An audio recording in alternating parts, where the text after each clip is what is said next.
नमस्कार। आज हम एक बहुत ही कमाल की कहानी जानने वाले हैं। एक ऐसी कहानी कि कैसे पंजाब में एक आध्यात्मिक आंदोलन भारत के सबसे ताकतवर साम्राज्यों में से एक बन गया और फिर कैसे देखते ही देखते सब कुछ खत्म हो गया। तो चलिए सबसे पहले इसके पैमाने को समझते हैं।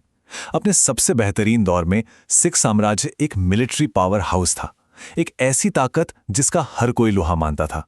और ये कोई छोटी बात नहीं है। उस समय पूरे एशिया में अगर कोई ब्रिटिश ईस्ट इंडिया कंपनी को टक्कर दे सकता था तो वो यही सेना थी। अच्छा, इस साम्राज्य को समझने के लिए हमें पहले इसकी जड़ों को, इसकी नींव को समझना होगा। ये एक ऐसी नींव थी जो सदियों की आध्यात्मिक सीख और बेहद मुश्किल हालात में बनी थी।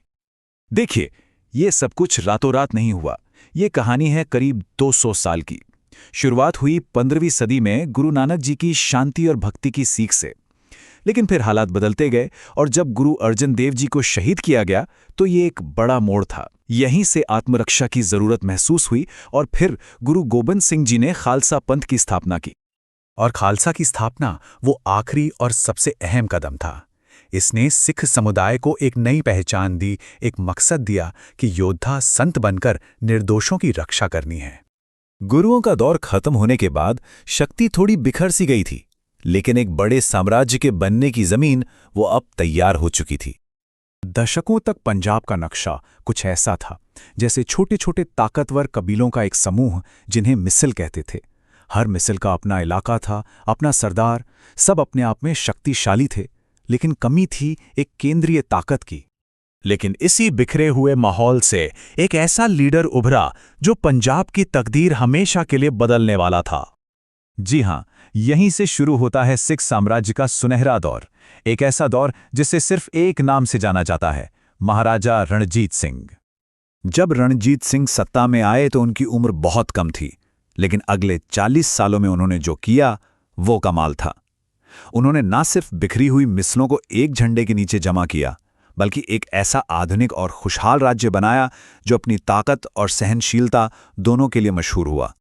अब सबसे दिलचस्प बात यह है कि उन्होंने इतनी ताकतवर फौज बनाई कैसे। यहीं पर रणजीत सिंह की दूर की सोच दिखती है।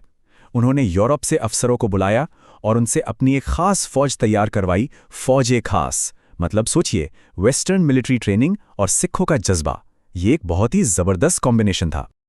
रणजीत सिंह सिर्फ एक बहादुर योद्धा ही नहीं थे, बल्कि एक बहुत ही समझदार डिप्लोमैट भी थे। उन्होंने अंग्रेजों के साथ एक समझौता किया। इस संधि ने सतलुज नदी को दोनों साम्राज्यों के बीच एक बॉर्डर बना दिया और कुछ वक्त के लिए शांति कायम हो गई।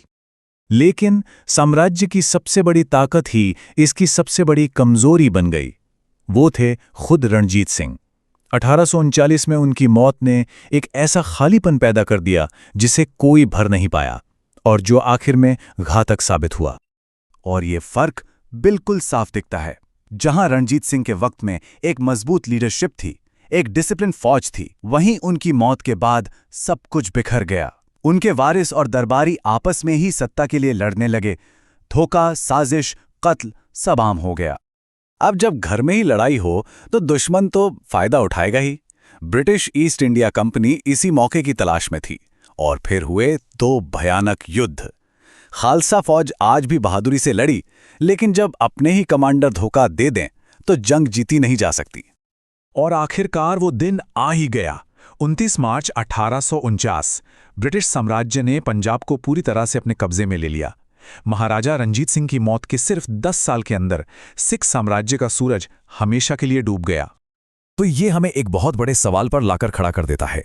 कैसे 200 सालों की मेहनत से बना एक इतना ताकतवर साम्राज्य सिर्फ 10 साल में ताश के पत्तों की तरह बिखर गया? शायद जवाब इसी में छिपा है कि एक महान, सबको साथ लेकर चलने वाले लीडर की कमी क्या कुछ नहीं कर सकती।